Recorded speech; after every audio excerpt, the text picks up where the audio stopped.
มาบาดได้พี่น้องมาเปิดคลิปเปิดภาพมาอยู่ที่บ้านของสาวแตวเด้อพี่น้องเด้อมื้อนี้เนาะเอาพอดีว่าทางปัจจัยแบบเวียนเข้ามาเยี่ยมเบิ่งสาวแตวเพิ่นพี่น้องเนาะคือได้ยินทางภาษาเพิ่นว่าบ่อยากกลับไปทำงานแล้วบ่คือว่าจังใดพี่น้องเนาะเอาคนอื่นเบิดกระกาศทักทายสบายดีเด้อพี่น้องเด้อผู้ทางนาลินสงกรานต์ทางนอกโธ่ดินน้ำเลยบ่ยิ่งใจคอยดีกว่าฮ้อนเด้พี่น้องทักทายสบายดีกันช่วงแรงๆเด้อพี่น้องเด้อพบพ่อกันกับน้องปัดไซอีกแล้วนะพี่น้องพอดีว่าเขามาเยี่ยมยามทางสเตลคนก่อนเป็นอย่างเนาะเดี๋ยวมีโอกาสก็มาวันนี้ก็ได้ไปพี่น้องไปต่อไปถึงไหนเด้พวกเรามื้ออื่นบอกวันจันทร์นี่นะพี่น้องเนาะก็วันจันทร์บอกสิไปคิดเวียกคิดงานบอกพวกเราเพิ่นมามือที่2ที่3นี่นี่พี่น้องเนาะถามที่น้องปัดไซมาพาเพิ่นมาแต่พูดน้องปัดไซถามนะพี่น้องเนาะแต่ได้ยินภาษาว่าคือว่านั่นได้พี่น้องเนาะตัวสวนลาวพี่น้องเนาะกระเมียนอนามัยแล้วได้เมืองชงนี่เนาะแปลนจังป้างพี่น้องเลยโอ้แบบนี้คล้ายนี่ก็เจอพอได้เงินอยู่มาจากนี่แต่ว่ามันก็คือว่าอะไรพี่น้องมันใส่เวลาแบบนี้เนาะโตคักโอ้ส่วนเผ็ดเราก็โป๊ดมือกัดกินนั่นมากินกับนาเลือดโป่งเลือดแปลงเป็ดนี่เนาะคักได้นี่พี่น้องเลยสุดล่าอยู่เป็ดกับผมโธ่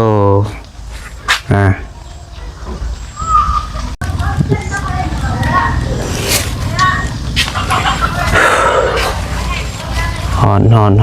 พี่น้องเนาะดอกมงดอกไม้กับดอกดาวเฮืองบอกกันเลยนี่เต็มมาเนี่ยพี่น้องเนาะใช่เด้เจ้าของเฮือนบ่อยู่ซัมบ่เนาะอยู่บ่ทางใดอยู่ทางใดเด้โอ้ยยังสานี่เป็นเครืออยู่นี่เครืออย่างนี้นี่เนาะเอ้าอยู่พี่อยู่ไหนพี่สบายดีโดยสบายดีครับแต่อนามัยเฮือนบัวห้อนบัวอยู่ไหนเป็นไข่เอาแล้วแมงผูตอดมือจะเป็นไข่สั่งว่าวแท้เนาะไข่ใจบ่ไข่แท้ๆนี่แมงผูตอดมันไข่แมงผูตอดแล้วก็เป็นไข่เลยนี่ไม่นี่โอเคเนี่ยเครื่องพับคล้องไหวบ่มันมีแต่ขี้เกียจเข้าไปอยู่ในเครื่อง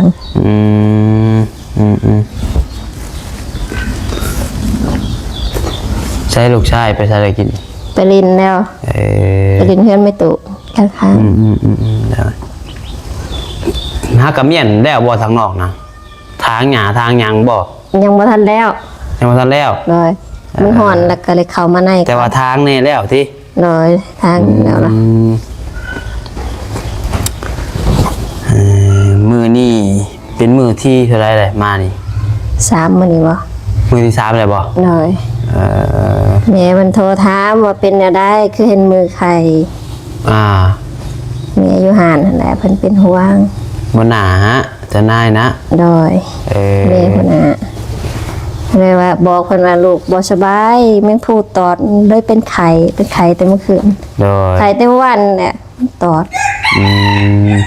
มาคืนทำเบ็ดจะเห็นบ่แมงผูตอดเนาะนะเป็นยังไงแมงผูตอดติมันหกเนี่ยแล้วก็ไม่พ่อยมันไปอยู่นอกพ้นไปเก็บอายุเก็บไม่พ่อยแล้วมันตอดหน่อยมันอยู่นะไม่พ่อยบ่ได้เอาเขาเหือน ไปปะอยู่เนาะดื่มส่งร้านซ้ เลย ำส่งร้านกับให้พวกคำนุงแหละ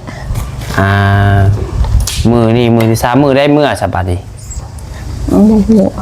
อ้าวบ่ฮู้อะไรบ่ได้กลับแล้วบ่สะเกิดได้ได มันยากน้ำพ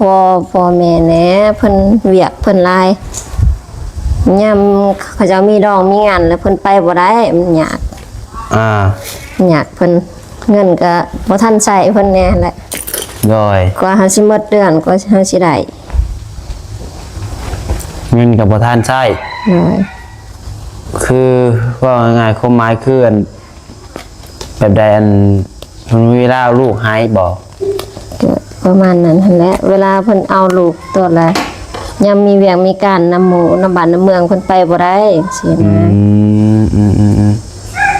ยังไงก็อยากไปใส่ก็ไปบ่ได้ค่าลูกบ่ค่าลูกเจ้าบ่ น้อย คือว่าจะว่ามื้อนั้นว่าจะเอาลูกไปอยู่นำบ่เพิ่นแนวใด พักก่อนถ้ามึงสักทิศหนึง2ทิศก่อนแล้วหัวหน้าเพิ่นว่าแม่เพิ่นโทรหาหั่นว่าว่างบ่ได้ลูกจังมา ที่แรกหาว่าสิมาซั่น2-3มื้อ น้อย แต่บัดนี้ยังบ่ฮู้บัดนี้เปลี่ยนใจ ยังบ่ทันโห ลูกตัวก็ดื้อแน่อีต้นช่องเฒ่าเพิ่นแน่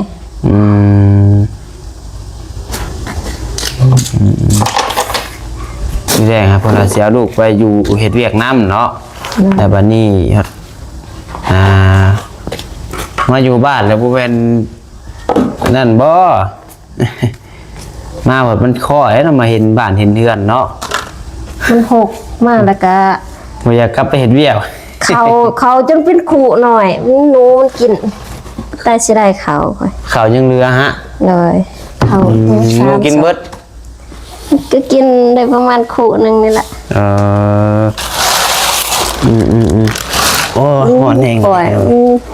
เปิดพัดลมปะ บ่เป็นหยัง เวลาเขาไปแล้วเขาไปอนามัยงานซ่านหมดแล้วมันสะอาดสะอ้านแล้วมาคือหอดสภาพเพื่อนตัวเองมันหกมันเถื่อ มาเห็นเรือนเจ้าของแล้วบัดนี้ก็โหกแท้ทีบ่ เลย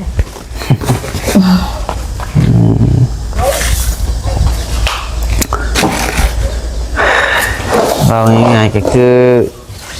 ยังบ่ฮู้มื้อใดสิกลับไปเฮ็ดเวียกต่อเนาะ เลย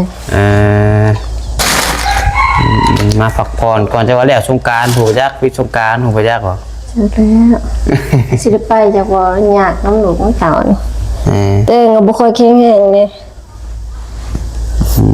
เป็นอะไรคือว่าบ่แข็งแรง น้ำเลือดน้ำลมคนนี้ นะ บ่มีเลือดสำคัญ บ่มีเลือดช่างว่าไปเด้อบัดบ่มีเลือดมีหยังแล้วบัดนี้เนาะ โอ้เฮ็ดเวียกบ่มีเวลาพักผ่อนมันเมื่อยแล้วต่อบ่แข็งแรงปานใด ร่างกายก็บ่แข็งแรงอันไปเฮ็ดเวียกหาเฮ็ดมื้อหนึงจักชั่วโมง เฮ็ดแต่เช้าเฮ็ดแต่5โมง แต่5โมงเช้าฮอดจักโมงบัดนี้ เฮาเฮ็ดเฮาอนามัยเฮือนซ่านเพิ่นแล้วทูเฮือนล้างห้องน้ำยังแล้วแล้วก็เฮาก็มาหาร โดย มาหาร7โมงปลายแล้วก็คุณนักกลางคืนมื้อละจังเลิก8โมงปลาย เฮ็ดเวียกแต่5โมงเช้าฮอด 7-8 โมงแรง ก็ จักชั่วโมงวะพี่น้องเนาะ เป็น 10 กว่าชั่วโมง บางมื้อก็8โมงปลายกว่าสิเก็บหารแล้วก็9โมงพุ่นแหละ ได้เงินเดือนนะเท่าไรก็จะเว้า จะเอาให้3ล้านจะว่า 3 ล้าน เพิ่นอยู่เฮิงหันเขาจะสิเพิ่มให้ แต่ว่านั้นก็จังซี่นั่นแหละพ่อแม่ก็พูดเพิ่นก็เวียกเพิ่นลายนี่ โดย ยามบุญยามศีลเขาเจ้าแต่งไปเก็บเงินเก็บหยังเพิ่นก็ไปบ่ได้ เอาง่ายๆก็เฮ็ดเวียกนี่5โมงเช้าจักชั่วโมงวะ5 6 7 8 9 10 11 12 1 2 3 4 5 6 7 8 เก่า 9บางมื้อติ เนาะ 10ปลายชั่วโมงเนาะโอ้ขนาดเฮาเฮ็ดเวียกขนาดเฮาเฮ็ดอันนี้ยังเฮ็ดเวียกมื้อละ จังหน่อยก็6-7 ชั่วโมง8 ชั่วโมงนี่ยังว่าพอแห้งเลยอันนี้เปิดมือเว้นว่าไงกันเนาะนอนในเวลานอนแต่จักชั่วโมงนอนจักโมงแต่ละมื้อจะนอนเลิกบ่ 10 โมง 10 โมง 10 โมงถึง11 โมง 10 โมง11 โมงเนาะ เลย กะ น้องโทรหาแน่ผู้ใหญ่มันโทรหาแน่ 5 โมงเช้าตื่น เดี๋ยวหา จะนอนจักชั่วโมงหนึง6 ชั่วโมงคือว่าแล้วเนาะไปเป็นลูกจ้างเพิ่นเนาะมันกะสิเมื่อยนี่ เมื่อยแล้ว ว่าเมื่อยเนี่ยผมเมื่อยแห้งเลยเนาะ เลย เจ้านายดีอยู่เนาะเจ้านายเนาะแต่ว่า เฮากินอุดมสมบูรณ์อยู่แต่ว่าเฮาเมื่อยเฮาคนบ่แข็งแรงนี่ไข้หนาวกระดูกกระเพาะส่วนหลายสิเป็นกระเพาะคือตายเฮาต้องใส่ เป็น ส เพื่ ม อน อง แต่เนาะเป็นเกลือเตียงเลยเถอะเป็นกระเพาะไผก็เป็นแต่กระเพาะเนาะ กระเพาะ ไอเตียงหลายคนอยู่เป็นกระเพาะนี่ อยู่โรงพยาบาลเป็นกระเพาะบัดไปผลกินอาหารทะเลกินอะไรอย่างนี้กินอุดมสมบูรณ์ปัดทันส่งขึ้น ทางทรงเป็นทางทรงงี้ เลยก็เป็นแต่เฮิงแล้วทันส่งฮะเขาเป็นเฉพาะยามดำหน้าซื้อตอนนั้นบัดอันนี้บัดจักมันตื่นเต้นหรือว่าแนวใดเขาไปในเมืองมันคือว่าเป็นทันส่งขึ้นคันกระเพาะอันเป็นแต่ใดมาแล้ว เอาเครื่องเมียนเฮือนอนามัยเนาะ เลยต้อง ได้กลับมานอนเฮือนนั่น2-3 มื้อบ่ได้ฝันยังบ่ จะทินถามหา จะถึงถามมาได้นะ มันไปใช้บ้านสองเงียบอยู่ เงียบสงัด เพิ่นบ่ได้บอกเลขบ่ บ่ มีแต่ถามหาซื่อ เลย อย่าดอกบอกเลขบอกเบอร์เนี่ยสิได้เงิน ตอนนั้นเฮาบ่ขอตอนนั้นสัก เป็น เดี๋ กะ ยว สิ มันสิมาเองนั่นแหละเขาก็ให้รถ เป็นกะสิถามแล้วเนาะบ่ได้บอกเพิ่นบ่สามบัดตอนมื้อไปน่ะบ่ได้บอกบ่ได้ครอบบ่ ขอบอยู่แต่มันก็คอยแน่แหละเพื่อนซ่านมิตรจรี บ่มีคนอยู่เนาะ ไฟฟ้าก็มืดมิดมันเขาก็จะเอามาถามแน่นั่นแหละฟันเห็นเมื่อคืนนี่ ฝันเห็น เลย มันเงียบมันสงัดจักมันวัดไม่วัดมิติเคียงมุมมานั่นออกตากไม้มัดย่านมันมีแมงงอดมันไก่ปลา โดยแม่นแหละ อันตรายอยู่งูเหี่ยวเกี่ยวกับปลอมเนาะจอยามพ้นนี่ให้สิบ่ให้เว้า เลย มันหนักขึ้น เมื่อวานนี่ควัดมันเมื่อวานนี่ บ้านนี้เป็นขอดมัน ควัดมันอยู่นี่ ขอดมันอยู่นี่ 3 นานให้แม่ไปขาย อันนี้บ่ต้องบ่ได้ยินบ่สร้างว่าอยู่ว่าขอดเห็นเจ้าแต้วว่าขอดมันว่ะมันหยังอันนี้ฮะ มันแก้ว มันแก้ว เลย โอ้ได้เท่าไรอ่ะนะ จักน้ำเพันน่ะประมาณ6-70นั่นแหละ ขอดน้ำมันให้แม่ไปขายก็เอาเงินให้เพิ่นเลย เลยก็เลยบอกแม่ว่าลูกบ่มีเงินให้แม่เด้อยังเงิน100,000กับปันคนละ50กับพอให้แม่ไปขายมันเอา คุณมันเนี่ยไปขายเอาติ เลยเพิ่นว่าบ่ฮู้คันฮู้ควัดแต่เฮิงแล้วเพิ่นว่าบ่ฮู้ ตอนนี้ยังเงินติดตัวอยู่บ่ นี่บ่หลายปานใดดอกจักอยู่จักพัน จะคิดจะพันฮอดจะว่าแสนนะ บ่ฮอด ว่าแสนซ้ำ อย่ามา แล้ว อย่างน้อยๆก็จ่ายค่าไฟฟ้าแล้ว จ่ายแล้วบ่ไฟ จ่ายแล้วเรียบร้อย350,000 ค่าไฟฮะ หน่อย ทางอันแปลงไฟน้ หน่อย ำ รวมหมด หมดทุกอย่างหมด350,000 จ่ายล่วงหน้า100,000 ได้ค่าแปลงไฟ250,000 หน่อยประมาณนั้นแหละ อ๋อ คือพอสร้างว่า252,000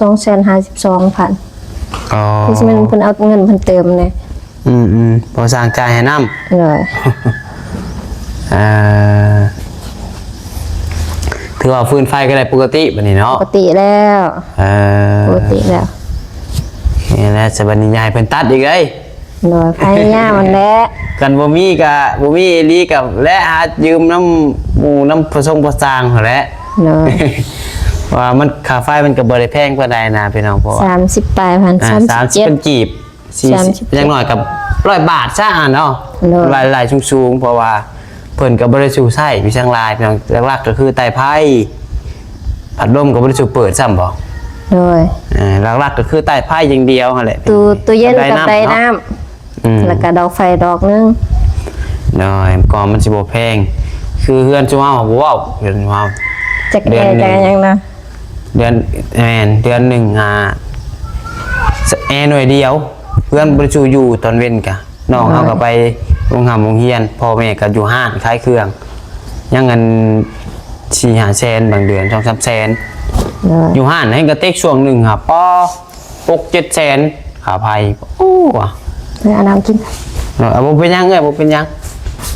เอ่อ เมียนหมดแล้ว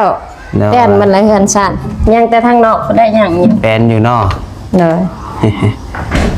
แม่พี่น้องโทรศัพท์ก็สิตัดในเบิ่งคืออ๋อหอนบูโทรศัพท์ก็สิบ่ระเบิดใช่บ่เนาะ หอนแห้งยังไงโดย จักมื้อใดฝนสิตก คืบอยู่หลายๆมื้อเนาะคือนี่กับพา เมื่อ ยุ คืนนี้คือสิตกของบ่ตกมีแต่ ล ล ม ม คือกันบ่ ลม มาแบบบาดเนาะ เลย โอ้โหมา ลมแห้ง อืม กองเขาก็มีแต่กองยา ซื้อยามาขายว่าจะของมันมีถึงเก็บไว้กินเอง เออ ป่วยแห่งดุซ้กินน้ำบ่ โอ้ยชวนกินยาบ่อยากได้ กินอื่นๆยังว่าไข้เนาะกินส้มกินซอยกินแจ่วยังว่าไข้กินยาเฮ้อะ มีแต่ยาแล้วแหละ บ่กินได้ยานี่บ่มากตัวนี้แล้วก็บ่อยากอีก แต่บ่จำเป็นอีหลีนี่บ่อยากเลยแหละยานี่เนาะ เป็นสิ่งที่หลายๆคนบ่มักและก็บ่อยากอีกพี่น้องเอ้ย บ่อยากแล้วคันไข่เน่าแล้วก็จำเป็น แม่จังไข่หน้าแล้วก็ได้กินแหละก็บ่กินก็แห้งสิยังบ่ได้อยู่ในโลกนี้พี่น้องเอ้ย ที่เขาเขากันแลนี่ อืม ตั้งแต่ไป เดี๋ยว ไปขัดสับ เอานมเด้อพอได้ให้ชีใช้กินด้วยเด้อ เออ เดี๋ยว ใจอะไร เป็นไงมีแต่ซอยฝาก นั่งก็นั่งบนเครื่องใช่ไหมเนาะ มันบ่เป็นหยังได้เบิดนะบ่ยากดอกนั่งใช้ก็ได้ หมด อืม แล้วเก็บได้แล้วตากได้แล้ว ยังเสียอนามัยทางนอกอีก โอ้ ไปผลบ่ออกนอก ไปนอกปะออก ไป ไปงานเจ้าดอกห่อนหาเฮาก็ห่อนคือกัน โทรศัพท์ก็วูอยู่ เนี่ย พี่น้องเอ้ยแม่นเพิ่นกันเนาะงาม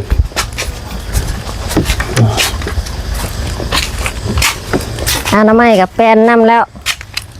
มันเสียอนามัยแทน อนามัยน้ำเนแล้วเนาะ เออเอาหาเสียมก่อน เจ้าออนเต้หมักเพชรเจ้านี่เลยเฮานี่ป๊ลายแฮกเลย เป็นบ่นี่บ่มีน้ำนะมันดอกตอนเข้าไปหันดอกลายแต่ว่ามันหล่น บ่จับบ่ บ่มีน้ำหด อืม บ่มีน้ำหดแล้วก็เหี่ยวแห้งหมด ดอกดาวเฮืองพี่น้องเนาะหาเก็บไปขายบ่ได้บ่ซะดอกดาวเฮืองนี่ บ่มีคนซื้อน้ำบ้านเฮา อยู่บ้านเดี๋ยวมีคนซื้อ โดย เบิ่งเฮาสิถามให้เด้อ เด้อ แถวบ้านเฮาบ่เคือคันมีคนซื้อเฮาสิให้จะเก็บแล้วสิเอาไปขายให้ เลย เบิ่งเดี๋ยวสิถามให้มักเพชรมักพายเด้ซะบ่มีคนซื้อบ่กูหาเก็บไปขาย จักให้มันแก่กว่านี้ก่อน ยังบ่พอขาย ประมาณอาทิศนึงก็ขายได้ละ มักเพชรนี่มีคนซื้ออยู่ดอกเนาะ เลยมี เพื่อนคนบ่อยู่ก็สิจักเครือจักหยังเลยเนาะ เลยสมปิ คันเฮาบ่เฮ็ดเพิ่นเฮงสินั่นพี่น้องมันใกล้ป่าน่ะเด้ ตอนนั้น มันขึ้น น้ำนี่ ต้องดุได้พี่น้องเอ้ยคันอยากให้ ว่า กันซะ ว่าสิให้แล้วบ่แล้ว มื้อนี้ฮะ เลย หากอนามัยมื้อนี้บ่ แต่มื้อซื่นแต่เมื่อวาน เออ อนามัยตั้งแต่มื้อมาพุ่นแหละเห็น เป็นผู้จนตอดมือใคร ยอดอนามัยนี่ ยัน ผู้ จะ ต ทิ อน นหายบ่จัก มาบ่เช้าเมื่อยซ้ำ เอาไปเนาะขันอยากให้อยู่เพื่อนนับตลอดเลยบอกเลขก็สิ บอกเลขนิด บอกเลขก็ได้จักอัน400 ล้านนี่เนาะ400 ล้านนี่คันถึก400 ล้านนี่เฮ็ดได้ซะแถว ได้เช้าล้านนี่ก็ได้ละ ว่าคันจะได้ถึก400 ล้านนี่เนี่ยจะสิคิดว่าเฮ็ดได้วางแผน วางแผนบ่ อ่า ก่อนอื่นซื้อรถคันหนึงซื้อรถจักรคันหนึงแล้วก็เฮ็ดบุญแน่ แล้วก็เก็บไว้ใส่แน่ เก็บไว้ใส่แน่ เด้อ เอาไปลงทุนบ่ ปกติคนนั้นแหละก็ยังลงทุนอยู่ แล้วลงทุนเปิดห้องเปิดห้านค้านี่แหละนี่ สิขายของกินบ่ขายเครื่องใส่เครื่องยังบ่ขาย เครื่องแห้งเครื่องหยังแล้วบ่ขายติ สิขายของกินสบู่แฟบมันบ่ขายเพราะว่ามีเขาเจ้าขายแล้ว เอาของกินเอาเนาะ เลย ของกินนี่ก็มันนั่นได้เฮาก็แม่เฮาก็ยังขายของกินว่าง่ายก็มันบ่จะได้พี่น้องมันบ่อ้างทึนแบบเฮา ของกินขายได้ เพ เพราะว่ามันทางตลาดนี่ คือว่าคันนี้ว่ามีรถจักรเนาะไปหาหลอกขายเนาะพอได้เงินย้อนใด ขายยำบุญนั่นขายได้ขาย แม่น ขาย บ่ยามบุญกับยามหายามหน้าคนยามนี่ก็ได้คือการเฮาเห็นเขาไปหลอกขายนะ เลย อันแม่เฮาหาไปขายอยู่ตะกี้แล้วว่าได้อยู่มื้อละ1,000 บาทกำไรได้ เลย กำไรให้ได้อยู่มื้อละ1,000คันเฮาขายเบิดคันเรามีรถจักรหลอกขายตามบ้านแต่ละบ้านคะแนนมันยามหายามหน้านี่โอ๊ยให้หูให้เว้า ขายดียำเขาเฮ็ดเวียกหั่น แม่น ทำให้ ยามหายามหน้า ขาย นี่ก็โอ้แฮง ปลาแดกอันยังหั่นขายดี แม่นเห็นอยู่แล้วว่าแบบเขาหลอกขายน่ะ เลยเห็น ใส่รถจักรฮะเราขายแต่ละบ้านพี่น้องเนาะ เอามะเขือบ่ ฮะ มากินชอยบ่ มะเขือ มะพริกมะเขือนี่แหละ ให้กาว แหน่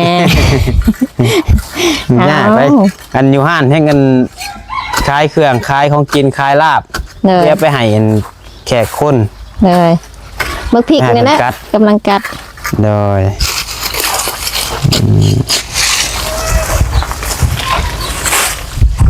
มันก็แป้นนะ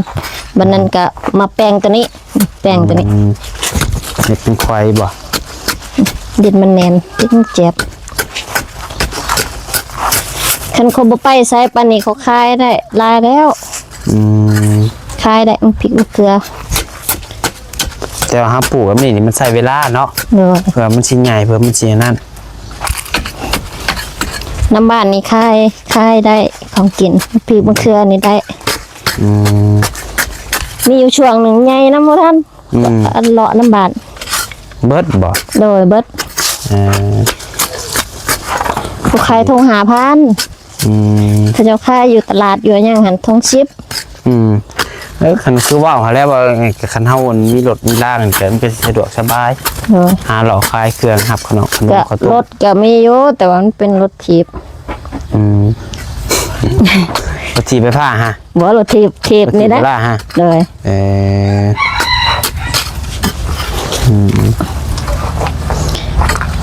ลงเฮือนไปว่าสิอดให้ได้รถจักรห่างคันหนึงบ่ได้ครับ มาก่อนที่ ได้รถถีบหน่อยคันหนึงพอ ตัวไปบางเดือนหนึ่งนี่บ่ เลย จุบรถถีบคันหนึ่ง จุดรถถีบคันหนึง ซื้อเลย ซื้อแล้วเรียบร้อย ใช้รถถีบ อยู่ในเฮือนพุ่นแหละ อ้าวคือบ่เห็นว่ะให้ไปเอาไปเบิ่งดูซื้อมือใดอ่ะนะฮะ ซื้อมื้อ เบิ่งซะ ไปจ่ายค่าไฟฟ้าอันแหละ ไผพาไปซื้อบ่สร้างบ่ เลย โอ้เอารถใหม่ก็บ่บอกเนาะโอ้ยแตว เห็น เบิ่งพาไปเบิ่งรถใหม่แล้วก่อนสิพี่น้ เห็ อน งเอ้ย อ้ายเพิ่นคอยอยากได้อยู่ จักสิเป็นของอ้ายจักสิเป็นของน้องว่าจัก โดยใส่ เด้ โอ้ย เด้ คือเรียกว่าขั้นใหญ่รถทีมให้อันนั้นติ เลยเห็นอ้ายแนมโยมวันนั้นอ้ายมา อ่า จักสิเป็นของอ้ายจักสิเป็นของน้องยังบ่ทันหัว เท่าไรอันนี้ฮะ 900,000 900,000ผู้ ตัว600,000หันเพิ่นบ่เอาเพิ่นว่ามันบ่งาม ชาวเตียวออกรถใหม่พี่น้องเอ้ยเนาะโอ้ยป้ายแดงได้ดิเนาะล่างแล้วบ่ โอ้มีแนวรางแล้ว ซื้อรถถีบให้ลูกเนาะ น้อย เฮาก็ได้ว่ารถถีบคันชิ้นใหญ่ดอกก็ได้ว่านั่น คงแม่หันมีแล้ว โอเคแม่กับพ่อเฒ่าอันขี่นำกันอันนี้ อ้าวมาพี่น้องต่อกินโทรศัพท์มันฮ้อนแห้งมันตัดไปเลยพี่น้องเอ้ยโหตาม เอามันเป็นน้ นี่อะไรก็ได้ ำยันรู้สึกปักมือ มันเป็นยางกันนั่นกะอ่าน บารัก ว่าก็ยา สิปักมือ เลยคนสิเก็บมาเพชรมาพ่ายให้ปันพี่น้องเลย เอ้ามะเขือกับมาหลุดมาหลุดนี่มันแปลกๆมันมีเหลี่ยม มันก็คือมือ เฮ้ย เพื่อนมือบ่โอ้ยพี่น้องเนาะ แปลกเลยนี่เป็นเหลี่ยม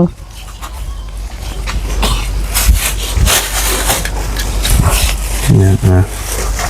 เก็บให้ใจดีแท้หาดบุมีเงินเล่นพี่น้องเอ้ยเมื่อหน้ากาเมื่อเพิ่นมาหา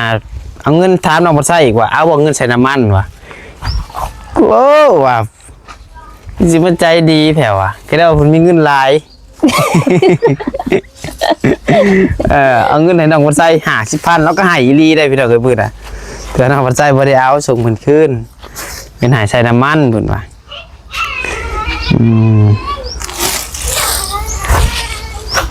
มันแห้งมันบริกินน้ำมันแห้ง เด้อ แปลก คือคนนี่แหละเนาะ เลย คนมันกินน้ำมันก็ห่วยนับมือ ทางนี้เด้อไปเบิ่งปกกันนั่นก่อน ฮะ ไปเบิ่งแถวนี้ก่อน โอเค ยังว่าท่านหอเพื่อนอยู่ มันย่างไปน้ำนี่แล้วสิท่าใช่ มา คันจะเอางูมาตอดกันก็พอย่าง เลาะก่อน มาไล่มือเลยยังบ่ทัวชวนครับ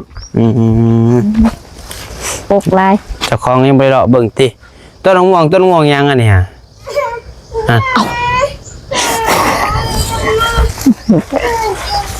เบิ่ง ช้างยังกินนมบ่กินมานมนะออกแล้วบ่ กินอยู่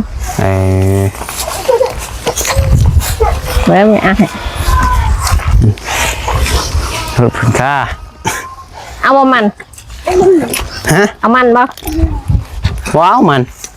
ว้าวมันหยัง เชียบเลย มันแบบใดวะ นี่แหละนี่ ว้าใช่แหละมื้อหน้ามันก็ได้ มื้อหน้ามันสิเบิดนี่เห็นว่าแตกเกิดบริใหญ่นั่นสังแคนพุ่นเด้ มันแบบใดเลย มันอันนี้แหละมันเอากินนี่มันอันยังมันเจียว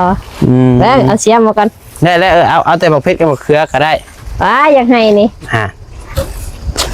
ว่าจะเอามือจะจะมีคนกินบ่อนาจะเสียดาย เขาบ่มักบ่ ก็มันแบบได้เลย เบิ่งกุดให้ ลองเบิ่งขนาดนั้นมันต้นนี่บ่ มันจักมันอันยังโอ้โหซื้อ ไปดีเอ้ยสีชัยเอ้ย แล้วลองเบิ่งดูลองคุดเบิ่งหัวมันก่อนขนาดกะไปกิน แซ่บ ย่านน้ำเมื่อแต่มีคนกินนะกินบ่ขึ้นอะไร หนึ่งก็ได้มกก็ได้นี่นะ มันอันนี้กินใส่กินอยู่กินอยู่แม่มากอยู่อันนี้มันยังว่าเพื่อนมันม่วง มันบอกว่า จังว่าบอกไปสิ นัดคุดมันไม่แต่อันใหญ่ อันนี้ปลูกต้นเติบเลยบอกมันนี่กัน ๆบ่นะปลูกเดือนหนึ่งบ่ เดือนหนึ่งประมาณ2-3 เดือนเนาะได้กินเนาะ เลยมันอันนี้มันอยู่เฮิงบ่ได้มันเน่าถ้ามันใหญ่เลยนี่เห็นมันเน่าเลย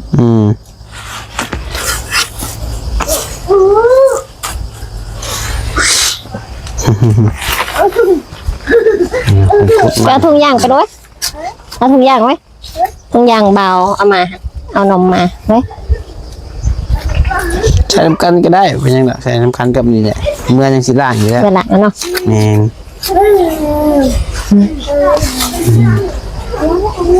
ปีหนาสิปลูกหลายๆท้ายฝนตกโหยก็สิปลูก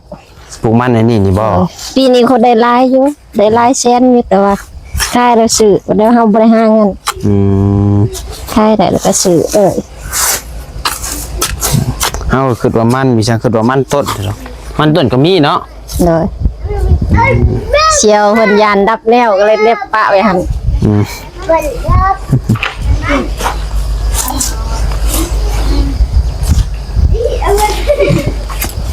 มันยังนอกเดือดนี่พี่น้องเอ้ย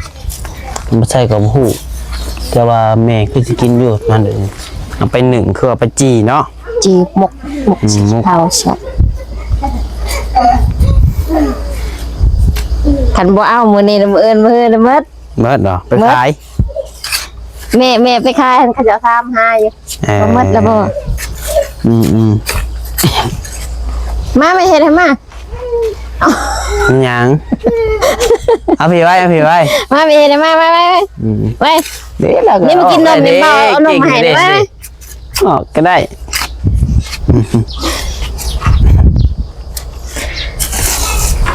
อันปิดง่าย ก็แล้วไปจักเลย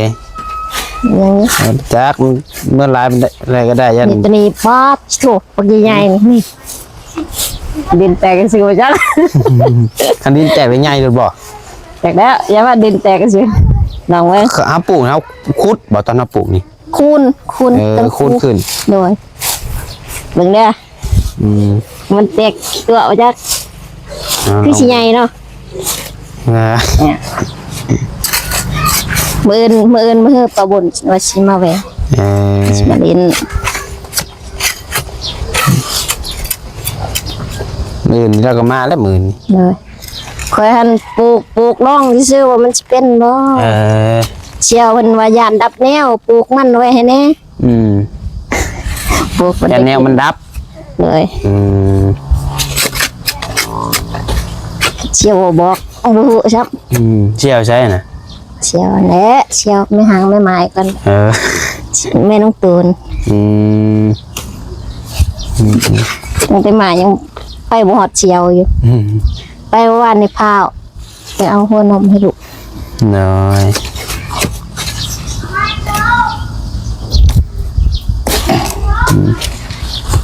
โอ้ลายเต๋อก็ได้นี่ ทายฝนตกสิปลูกเต็มมืด เพื่อนนี่บ่ เลย พวกลายก็ยันงูยันเหี้ยได้ อดเอ่อนแล้ว ระวังได้เนาะไก่ป่าซับ อยากได้เงินเด้โปรยขายที่ไหน ครับโอ้ปลูกก็บ่ได้เนาะ เลยบ่เฮ็ดบ่หาก็บ่ได้เรียนแล้ว กันแหละไปกันเฮ็ดไปเฮ็ดไงกันเนาะอ้าวพอก่อนเดี๋ยวย่าวเลยพี่น้องก็คลิปกันเนาะเบิ่งกันยาวๆมื้อนี้ อันเหยียบเสาแตวพี่น้องเดี๋ยวมีช่องปากสิให้อ้าวใส่ตรงใช่เลย พอแล้วบ่ โดยพอแล้ว ไอ้ปะ พอแล้วไว้ให้เจ้าขายน้ำ บ่นะบ่ขายดอก เอาลูกค้าจึงได้สิได้เงิน อ๋ออันนี้ก็ซ้ำได้เงินละน้องมาก็เอาของฝากมาให้ เอ่อ เสียน้ำกันเลยบ่ โดย ล้างก่อนบ่ บ่ไปยังเนี่ยบ่เนี่ยบ่เอาเบิดก็ได้เด้อเอาได้กันหนึงก็พอได้ ข้อยกินแล้วเมื่อคืนนี่ก็หนึ่งเมื่อวานนี่ก็หนึ่งกินแล้ว โอ้ยเนาะ คือสิละอาหารบ้านเฮา โดย คันบ่อยากลูกมันไปหาแย่กันหมดใครหมดแล้ว แล้วช่วงนี้เนาะกระปอกกับอันจักจันกระปอมบ่มีจักเชียงจักจันเนาะเลยเนาะ จักจันบ่มี บ่แถวพูดหมดลายเลยน้องน้อยช่างพง มีคนลายบ่ ลาย มีโขกเนาะอันนี้มีแต่ดองโขกโอ้ย พอแล้วโอ้ยเต็มทงบักใหญ่ ของติดน้ำบ่ พอแล้วซะพอมื้อหน้าซะกลับมาหลายเทื่อจะดอก เลย ไปมา บ่มีแนวฝาก บ่มีเมื่อแล้วบ่ เอามันบ่มาเอาเลย ฮะ ฮะ อันนี้ไว้ให้สิใช้กินขนมบ่ให้สิใช้ บ่ เอาบ่ได้ซื้อเอาไว้ให้ร้านกินขนมเด้อ เอ๊ะ บ่ได้ซื้อ โอ้ ให้ร้านกินขนม เอ๊ะเอาไว้ เอา เด้อ เป็นหยัง เอ๊ะ เอาบ่เอาได้ซะ เอ๊ะ เลยบ่เป็นหยังดอกเอาบ่ เดี๋ยวเอา เอาของฝาก ว้าวกับป้าวันนี้แหละอืม เอามัน เดี๋ยวเขาสิกลับป้าเด้อ มันบ่ ขอไม้นี่ ไป สู้ๆเด้อ ไป โอ้ย ไปจ้ะพี่น้องเอ้ยทำว่าไส้กันสิขอตัวเดินทางกลับบ้านกับเพื่อนก่อนบัดนี้พี่น้องคอยคำลงแรงแล้วก็สิบุเมื่อคำกับคำคือเก่าเนาะพี่น้องอยู่ดีมีแห้งบ่สุขุสุขนเนาะพี่น้องเด้อลำลาแล้วสบายดี